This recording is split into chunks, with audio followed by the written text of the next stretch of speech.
Isang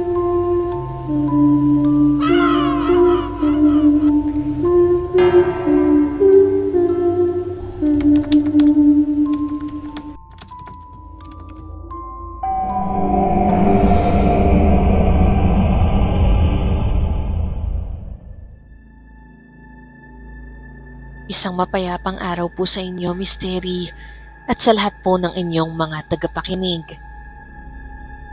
Nais ko lamang pong magbahagi sa inyo ng kwento dahil po sa pagsapit ng Semana Santa ay lagi kong naaalala at bumabalik sa aking isipan ang pangyayari sa aming magbabarkada.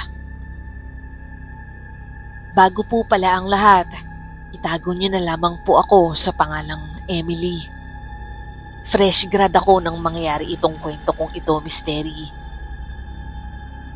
Sa panahon ngayon, maaaring ang ilan po sa atin ay nakakalimutan na ang tunay na rason ng pagsapit ng Semana Santa. Marami sa atin ang hindi na nagninilay-nilay. Bagkus ay nagpupunta na lamang sa mga beach para magbakasyon. At ito nga po ang naging maling desisyon naming magbabarkada. Isinantabi namin ang mga habilin at babala ng mga nakakatanda. Ako nga po pala ulit si Emily at ito po ang aking kwentong kababalaghan.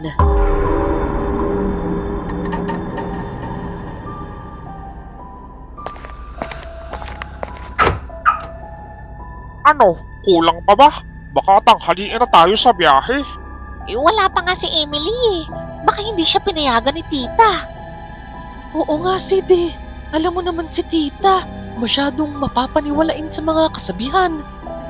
Bakit hindi mo sabihin yan, Tin, kapag kaharap si tita? Nako, baka hapunin tayo sa dami ng sermon nun, Tony. Ay nako, puro kayo biro dyan. Ano magagawa natin kung doon lumaki yung kaibigan natin? Oo nga, pero nagbabago na yung panahon. Hindi na katulad ng dati. Ay nako, sana naman pinayagan yung kaibigan natin. Misteri, nagmamadali ako noon nang ako'y makarating dahil alam kong kanina pa ako hinihintay ng barkada ko. Uy guys, sorry Ang totoo, nagdadalawang isip pa nga si nanay kung pasasamahin pa ako. Akala ko ba na ipaalam mo na yun sa kanya? Oo nga, kaso mahal na araw daw kasi. Delikado raw magbiyahe at gumawa ng kung ano-ano maliban sa pagdarasal at pagnilay-nilay. Sabihin mo kasi kay tita na iba na yung panahon nila sa panahon natin. Tama ka, walang masama sa pag-i-enjoy, Emily. Saka, hindi totoo yung sa Holy Week patay si Jesus. Pasensya na talaga kayo Yun talaga yung paniniwala nila nanay. At saka, nandito naman na ako ngayon di ba? Na-late nga lang. O siya, tara na. Ilagay mo na yung mga gamit mo sa kotse. Misteri, high school friends ko sina Luis, Sydney, Tony at Tin. Magjowa po sina Luis at Sydney. Gayon din sina Tony at Tin. Ako na lang po sa grupo ang naiiwanang single. Hanggang sa gumraduate kami ng college ay nanatili pa rin ang aming pagkakaibigan. At nang pagkatapos nga ng graduation namin ay nagkayayaan kami na magbakasyon sa probinsya nila Luis. May mga tagong falls at malilinaw na batis daw sa kanilang lugar. Yun nga lang po, Misteri, natapat ito ng Semana Santa. Yung apat po sa barkada ko ay hindi naniniwala sa mga pamahiin at sabi-sabi ng matatanda. Marahil ay lumaki sila sa mga pamilyang may kaya. Kaiba sa akin na simula pa lang ay masyadong mapapaniwalain at masunuri na ang aking mga magulang, lalo na ang aking nanay. Kaya nga po noong araw na aalis kami, kahit matagal ko na itong nabanggit kay nanay, ay nagdadalawang isip pa rin siyang payagan ako. Dahil nga daw sa paniniwalang patay pa si Jesus at panahon ito kung saan malakas ang kapangyarihan ng mga masasamang elemento.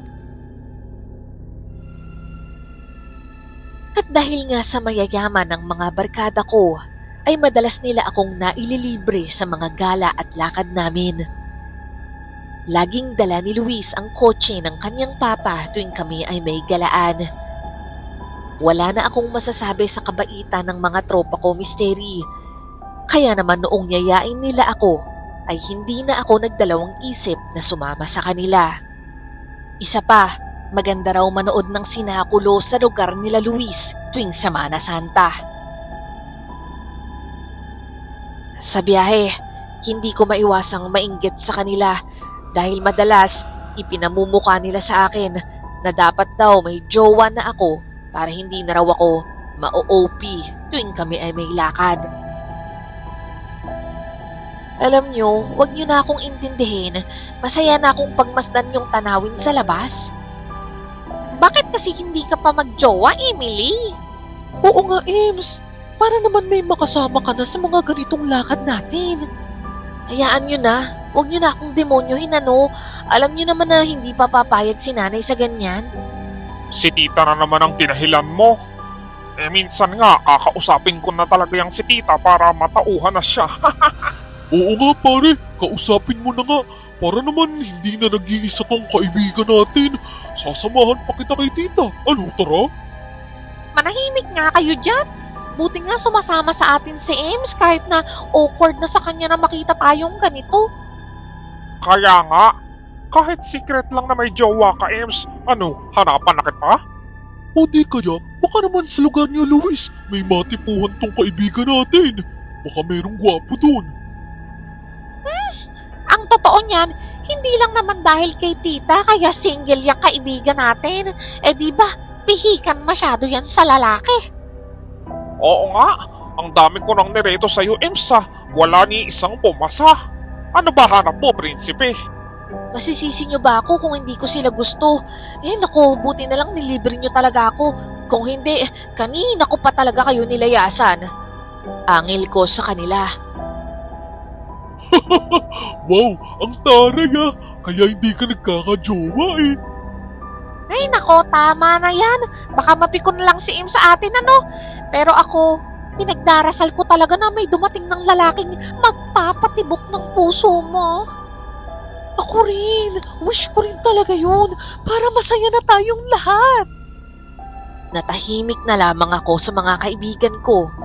Ang totoo, masaya rin ako dahil kahit papano, lagi nila akong inaalala.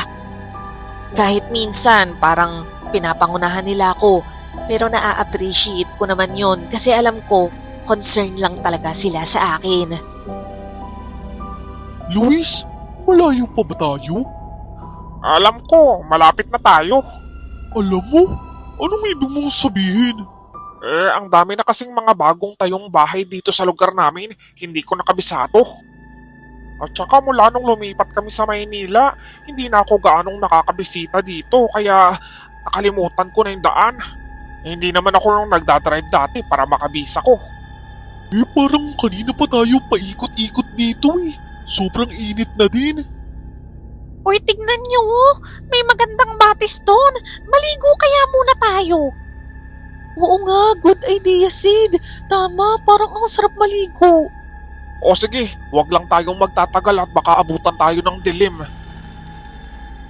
Saglit na ipinarada ni Luis ang kanyang kotse at isa-isa na kaming naglabasan at nagtampisaw sa malamig at malinis na tubig.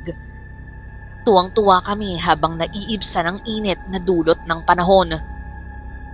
Habang umahon na ako at naupo sa gilid upang pagmasdan ng mga kaibigan kong masayang naghaharutan sa tubig, may isang lalaking lumapit sa amin at sinuway kami sa pagiging maingay sa lugar. Mawalang galang na sa inyo. Agad na napukaw nito ang atensyon naming lahat. Ano kung kailangan nyo? Marahil ay dayo lang kayo sa lugar, pero ginagalang namin ang lahat ng namumuhay dito. Sana naman huwag kayong gumawa ng ingay. Itinuturing naming isang sagradong lugar to. Mawalang galang na rin sa'yo, pre. Ang gusto mo ba, magsaya kami ng tahimik? Hoy, Luis, wag kang ang pilosopo. Sir, pasensya na ho kayo. Sa turang pangalan ko, Hindi naman sa pinagbabawalan ko kayong magsaya. Ang sa akin lang naman ho, marapat lang po na respetuhin niyo ang katahimikan ng kapaligiran. Ayaw tumigil sa pagsagot ni Luis at pinipigilan na rin siya ni Sydney. Ako naman, Mystery, nilapitan ko ang lalaki na nagngangalang Satur. Gusto lamang daw ng mga naninirahan sa lugar ng konting katahimikan. Sa pakikipag-usap ko kay Satur, Mystery, ay hindi ko ikakaila. Sa unang pagkakataon ay nagkaroon ako ng interes sa isang lalaki. Hindi ko pa ito masasabing pag-ibig dahil kakakilala pa lang namin. Pero naramdaman kong gusto ko talagang malaman ang tungkol sa kanyang pagkatao. Pagkaahon ng mga kaibigan ko sa tubig ay tila nagtaka sila sa akin na para bang ngayon lang ako nakipag-usap ng matagal sa isang lalaki. Sinamantala na rin ni Luis ang pagkakataong yun upang itanong kung may kakilala si Satur na Kuya Hener dahil ito raw ang pangalan ng kanyang katiwala sa lumang bahay nila. Hindi naman nagdalawang isip si Satur na sabihin sa amin kung saan ito matatagpuan. At dahil pagod na rin kami sa mahabang biyahe, nagpasalamat kami at nagpaalam na rin. Sana magkita pa ulit tayo, Emily. Pwede naman. Alam mo naman kung saan yung bahay ni Kuya Hener, di ba? Pwede kang pumunta doon. Talaga, Emily? Sige, mag-iingat kayo sa daan ha. Huwag niyong kalimutang magtabi-tabi po sa mga tatahakin niyo. Maraming salamat din sa tour. Aasahan kita na makita kita na bumisita. Hoy Emily, tara na! Ano ba, gusto mo bang maiwan na? Oo na, sige, susunod na ako. Sige, Satur mauna na kami. Sa loob ng kotse ay hindi na nila napigilang tuksuhin ako kay Satur, Mystery. Himala yung kaibigan natin. Tumagal sa pakikipag-usap sa lalaki. Mukhang magkakajowa na tong tropa natin Yun nga lang, prom D. Magtigil nga kayo. Ano naman kung prom D? May itsura naman yung Satur. Bagay nga sila eh. Oo nga, maging masaya na lang tayo para sa kaibigan natin. Hindi nagtagal at napuntahan din namin ang dating bahay ng kamag-anak ni Luis, Mystery. Doon ay sinalubong kami ni Kuya Hener at ayon sa kanya, ilang oras na raw siyang nag-aantay sa amin at medyo lumamig na ang mga niluto niya. Nagpasalamat naman kami sa mainit na pagtanggap sa amin bilang mga bisita. Pagkatapos naming kumain, hindi na niya kami pinayagang tumulong at sinabi niyang siya na lang ang magliligpit ng mga ito. Ako na lang ang magliligpit ng mga ito. Sigurado po kayo, Kuya Hener? Napakaliit na bagay lamang nito kumpara mo sana itulong ng pamilya ni Sir Luis sa amin. Malamang mag-e-enjoy kayo sa panonood ng Sinakulo bukas ng Biyernes Santo. Oo nga ho mabuti naman. Iyan lang po talaga yung inaabangan at pinunta namin dito. Hindi kayo magsisisi, Sir Luis. Habang abala naman sina Luis at Tony na kausapin si Kuya Hener, ako naman ay nag-aayos ng mga gamit sa kwartong ibinigay sa akin. Makaluma ang style ng kwarto. May kahoy na sahig at ang bintana naman ito ay binubuo ng mga kapis. Binuksan ko ang isang bahagi ng bintana upang sana ay may pumasok na hangin mula sa labas. Nang sa hindi kalayuan ay namataan ko si Satur na dumadaan. Kaya't tinawag ko siya agad at lumingon naman siya sa akin. Satur! Satur! Lumingon nga ito at nang makita ako ay agad na kumaway. Agad niya akong niyaya na bumaba para makapag-usap kami. Dahil hindi pa naman madilim nung araw na yon, lumabas muna ako ng bahay. At doon sa may bakuran, nagawa naming mag-usap at magkwentuhan. Mystery, Napakasarap niyang kausap. Parang pakiramdam ko, matagal ko na siyang kakilala. At madali kaming nakapagpalagayan ng loob. Hindi nagtagal, nagpaalam na itong umalis. Mauna na ako sa'yo, Emily. Agad-agad, nagmamadali ka ata. Hindi naman, may gagawin lang ako. Sige, sa susunod na lang ulit tayo magkwentuhan. Kung wala kang gagawin bukas pagkatapos ng sinakulo, pwede ba kitang yayain sa bahay namin? Ha? Para saan? May ginaganap kasi na pabasa ng pasyon sa amin. Talaga? Meron sa inyo nun? Oo. Bakit? Marunong ka ba? Oo, medyo. Di pwede kang bumasa kung gusto mo. Talaga? Sige ba? O sige, paano? Puntahan na lang kita bukas. Oo, walang problema. O siya sige, mauna na ako Emilia, bukas na lang. Sige, ingat ka rin sa tour. Pagkaalis ni Satur, pumasok na ako sa loob ng bahay. At doon, kausap pa rin nila si Kuya Hiner. Pero ngayon, kasama na rin sa usapan nila sila Sydney at Tina. Nagulat silang lahat nang makita akong galing sa labas ng bahay. Saan ka galing, Ems? Oo nga, ang buong akala namin, nagpapahinga ka na sa kwarto mo. Galing lang ako dyan sa labas. Nakausap ko si Satur. Napadaan lang siya. Iba na ata yan, Ems ah. Parang pag-ibig na. Loko, hindi yun ganun. Usap lang pag-ibig na. Huwag niyo kasing madaliin sa M, guys. Hayaan niyo na lang. Baka mamaya maudlot pa. Naku, Ems, kung gusto mo talaga si Satur, go! Hindi na kami tututol. Ay naku, tigilan nyo nga muna ako. O sige na, makapanik na nga. Hanggang sa nagsalita na si Tony at parang may tinatanong ito kay Kuya Hiner. Kuya Hiner, may bilihan ba ng alak dito? Malibit ang magbenta dito sa lugar ng ganyan. Nirerespeto nila ang Semana Santa rito. Ganun? Napakamakaluma niyo naman dito. Kahit bukas na bar o mapaglilibangan, wala rin. Wala pong ganoon. At saka, babalaan ko na rin po kayo sa pag-alis-alis at pagpunta-punta sa ibang lugar. Semana Santa po ngayon at magbe-Biyernes Santo na kung saan sinasabing malalakas ang presensya ng mga masasamang elemento. Gawa ng paggunita sa kamatayan ni Jesus.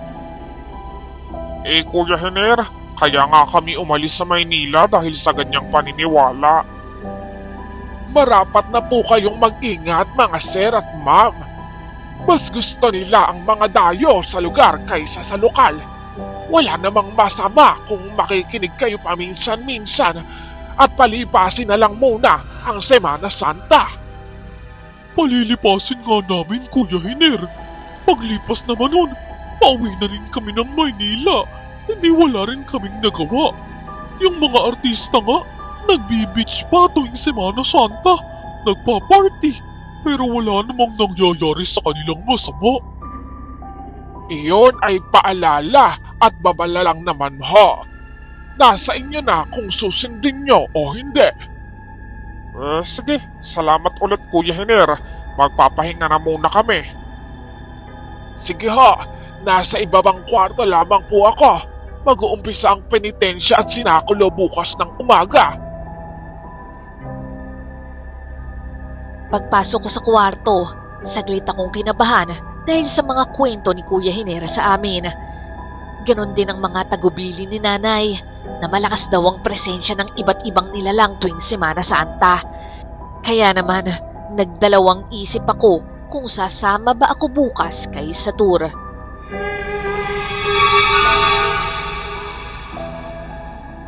Kinabukasan, gumising kaming lahat upang manood ng mga sinasabi sa amin ni Kuya Hiner. At totoo nga, Misteri, dinadagsa ng mga tao mula sa iba't ibang lugar ang sinakulo sa probinsya. Mayroon ding mga news outlet na nagko-cover ng mga ganapan doon. Sa sobrang dami ng tao at dagdag pa rito ang tindi ng init dahil kadiri ka ng tanghali, napagpasyahan na lang namin na umuwi na lang. Pero sa paglalakad, nakasalubong ko si Satur Misteri. Agad niya akong binati. Emily, nakapanood ka ba ng Sinakulo? Oo, ikaw din ba? Hindi, kasi normal na yan dito sa amin eh. Medyo nagsasawa na ako. Sinubukan kong lingunin ng mga kasama ko, pero nakalayo na sila. At sa dami ng tao, hindi ko na sila makita pa. Tara Emily, ngayon na lang kita ayain sa bahay namin. Ngayon na pala yun ano? Huwag mong sabihing nakalimutan mo agad. Kung ayaw mo, okay lang din. Bawal kasi ang pilatan dito. Hindi naman sa ganon. Kaso hindi alam ng mga kaibigan ko na sasama na ako sa'yo eh. Ganun ba? Hayaan mo, saglit lang naman tayo. At saka malapit lang naman. Sige na nga, tara na. Hindi ko alam, Misteri, pero parang napilitan na lang din akong sumama sa kanya. Mukha naman siyang mapagkakatiwalaan. Ilang minuto lang ang nilakad namin at narating na namin ang isang medyo makalumang bahay. May mga tao sa labas na nakaupo. Marahil ay mga bisita ito roon. Habang papasok kami sa loob ng bahay, hindi ko maiwasang tumingin sa mga bisita. Misteri, halos lahat sila ay nakatingin sa akin na para bang nagtataka. Tinapik ako ni Satur sa balikat. Huwag kang mag-alala. Ngayon lang kasi nila ako nakitang may kasamang babae. Ganun ba? Oo, kaya huwag kang kabahan.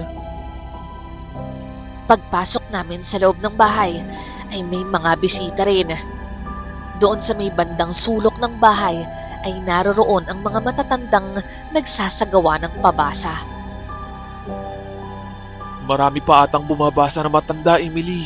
Okay lang ba kung maghihintay ka muna saglit? Oo naman.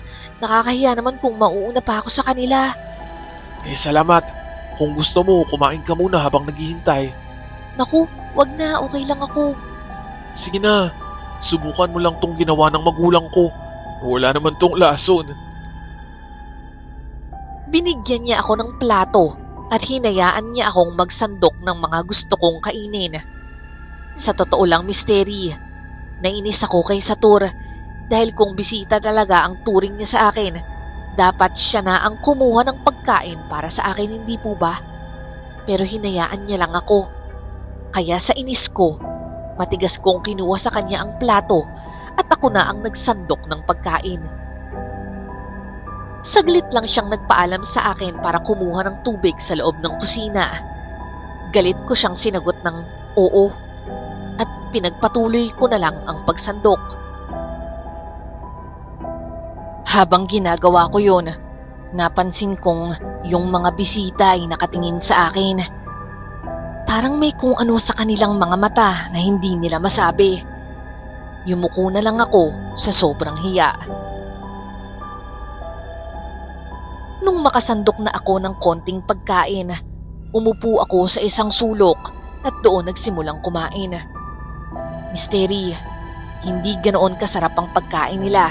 Parang kulang sa lasa. Pero sige lang ako sa pagkain hanggang sa may isang lalaking lumapit sa akin at tumayo sa harapan ko. Inangat ko ang mukha ko upang makita ang itsura nito.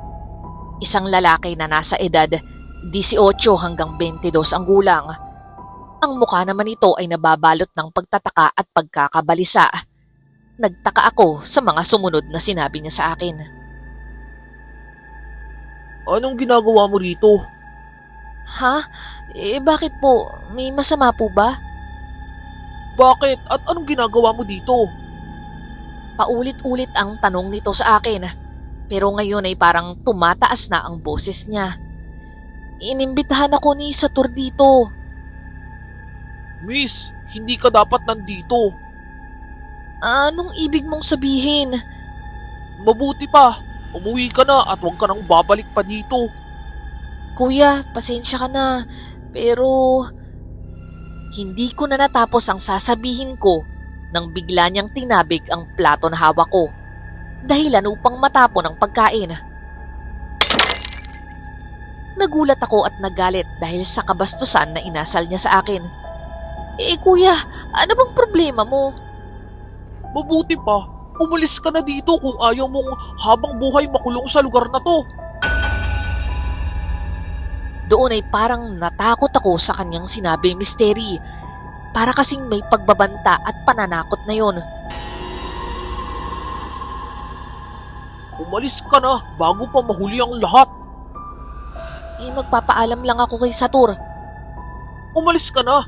Nakita mo ba ang lahat ng tao dito sa bahay?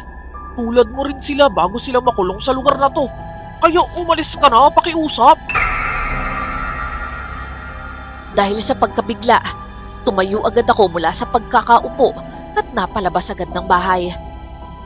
Lahat ng mga bisita ay nakatingin sa akin at nag-iba ang mga aura ng kanilang mga muka. Yung mga kaninang nakatitig sa akin na tila balisa, ngayon ay nababalot na ng lubos na kalungkutan. Nilingon ko pa ang bahay at nandun pa rin ang lalaki sa may bintana. Nadungaw lang siya sa akin. Hindi na lumabas pa si Satur, Misteri pagkalabas ko ng bahay na yon.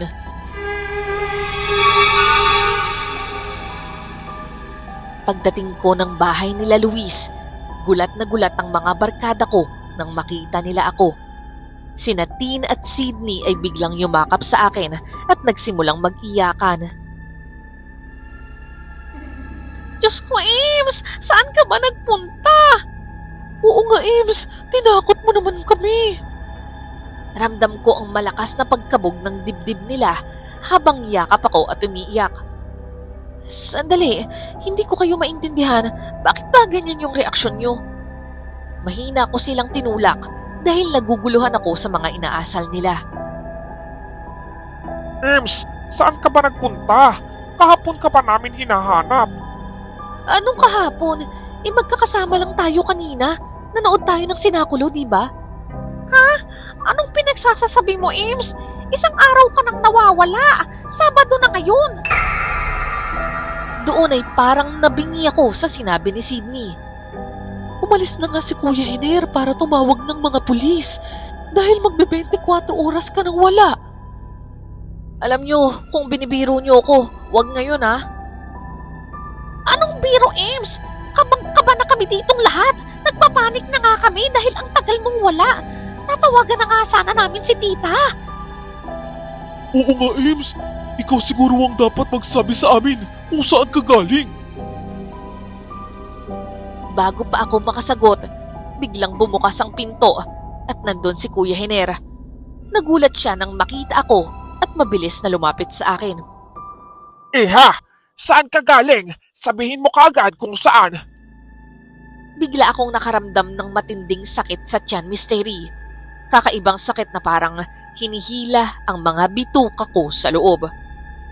Hindi ako nakasagot at napahawak na lang ako sa tiyan ko at namimilipit sa sakit.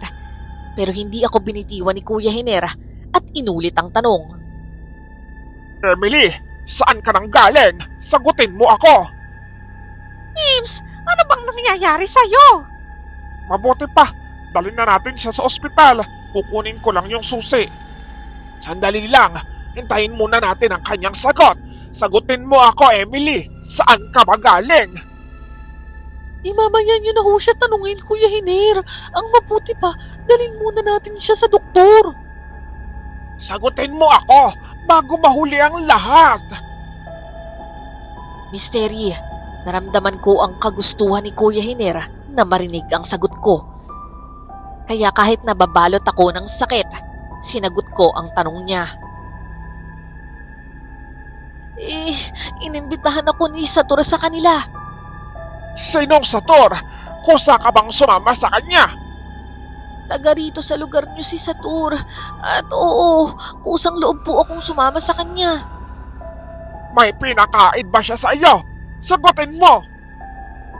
Meron po, pero konti lang yung nakain ko. Kusang loob mo ba ang pagkuha ng pagkain nito? Opo, Kuya Hiner. Anong klaseng tanong yan, Kuya Hiner? Dali na muna natin siya sa ospital, saka muna siya tanungin ng mga ganyan. Mga iha, hindi niya kailangan ng doktor. Buhatin niyo ang kaibigan niyo at dalhin niyo sa kwarto ko sa ibaba.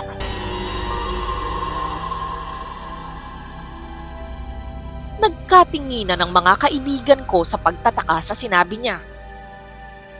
Ano ba? Bilisan niyo bago pa tayo mahuli at tuluyang hindi na makabalik ang kaibigan ninyo. Agad akong pinagtulungan ni na Luis at Tony na madala sa kwarto ni Kuya Henera. Pagpasok namin, doon kami nagulat. Isa palang albularyo si Kuya Henera. Ang kanyang kwarto ay punong-puno ng kung ano-anong gamit sa panggagamot tulad ng mga langis, nakasabit na pinatuyong mga dahon at mga halaman. Marami rin dong mga iba't ibang mga bote na may kung ano-anong mga laman. Inihiga ako ni Kuya Henera at pinausukan ako ng insenso. Sa puntong yun, nawalan na ako ng malay. Ayon sa kwento ni na Sydney at Tin sa akin, akala raw nila ay patay na ako dahil nangitim na ang ilalim ng mata at labi ko. Nagmadali raw si Kuya Hiner na ipahid ang langis mula sa kanyang maliit na bote sa buong katawan ko. Mayroon din siyang ibinuga sa akin na usok gamit ang isang mahabang dahon na pinaikot para maging parang straw. May kinuha raw siya sa kanyang cabinet na inilagay sa butas ng ilong ko upang maamoy ko. Panay na raw ang iyak ni na Sydney at Tin dahil nag-iiba na rin daw ang kulay ng balat ko. Pero hindi raw ako sinukuan ni Kuya Henera. Matapos daw ang halos 1 oras ng orasyon at dasal, bigla na lang daw akong sumuka ng maitim at mabahong likido. Sa sobrang lansa at baho nito, pati sila na nasa loob ng kwarto ay nasuka na rin. Emily, kamusta ka na? Ayos na bang pakiramdam mo? Oo, Sydney. Maayos na ako. Salamat. Mabuti naman. Lalang-alala kami sa'yo. Tanong ko lang, paano ka nakaalis sa lugar na yon? Dahil sa isang lalaki, pero hindi ko natanong yung pangalan niya. Sira ulong sa Torian. Pero ayon kay Kuya Hiner, wala naman daw ganong pangalan ng tao dito. Talaga ba? Pero nagpunta pa nga kami sa kanila. Ang dami pang ang tao dun eh. Marahil sa ibang lugar kanya dinala at yun na din yung dahilan kung bakit nawala ka ng 1 araw. Mabuti na lang at naagapan natin yung pagkuha sa'yo ng engkanto. Maraming salamat po pala, Kuya Hiner. Ano pong ibig niyong sabihing engkanto? Ganyan din ang sinapit ng anak ko. Pero nagkamali ako nang dalhin ko siya sa ospital sa pag-aakalang normal na sakit lang ito. Wala siyang nabanggit sa akin tungkol sa mga nangyari sa kanya. Kung ganon, Mang Hiner, ano pong nangyari sa anak nyo? Namatay po ba siya? Oo, sa kasamaang palad, namatay ang katawan niya. Pero ang kaluluwa niya ay nakuha ng engkanto.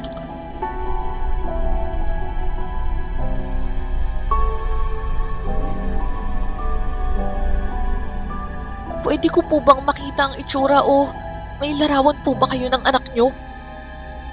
May 5 taon na din ang nakakaraan at ito na lang ang natitira kong alaala sa kanya. Kinuha nito ang isang maliit na kahon sa kanyang lumang drawer. Inabot ito sa akin ni Kuya Hiner at tinanong kung nakita ko ba siya sa lugar na pinuntahan ko. At misteri, halos maiyak ako at kilabutan ako dahil yung lalaki sa larawan at yung lalaking tumulong sa aking makalabas sa bahay ay iisang tao lamang. Kuya Hiner! Bakit, Ames? Nakita mo ba siya ron? Sydney, siya yung tinutukoy ko sa'yo na lalaki. Siya yung tumulong sa akin na makalabas sa bahay ni Satur. Bigla-bigla ay tumulo ang luha ni Kuya Hiner Misteri na siya namang ikinalungkot naming lahat. Kinabukasan ay nagpaalam na kaming lahat kay Kuya Hiner. Habang ako naman ay mahigpit na yumakap at nagpasalamat sa kanya dahil sa pagkakaligtas niya sa akin. Bago kami makaalis ay may inabot siyang isang maliit na bote na may laman na langis at pinatuyong piraso ng kahoy. Kunin mo ito, Emily, para kahit saan ka magpunta ay makaiwas ka sa mga masasamang elemento na gustong lumapit sa iyo. Maraming salamat po talaga, Kuya Hiner. Salamat din sa iyo, Iha. Mag-iingat ka. Mula nang makauwi kami ng Maynila hanggang ngayon po, Misteri, ay nasa akin pa din ang pinabaon ni Kuya Hiner na bote ng langis. At nagpapasalamat din ako sa lalaking tumulong sa akin noong araw na malapit na pala akong makuha ng engkanto. Hanggang dito na lamang po ang aking kwento, Misteri. Sana ay magkaroon ng pagkakataon na maitampok po ito sa inyong channel. Nasabi ko na din sa mga kaibigan ko na binahagi ko ang kwento namin dito at maging sila ay mag-aabang na po. Muli, maraming salamat at God bless po sa inyong channel.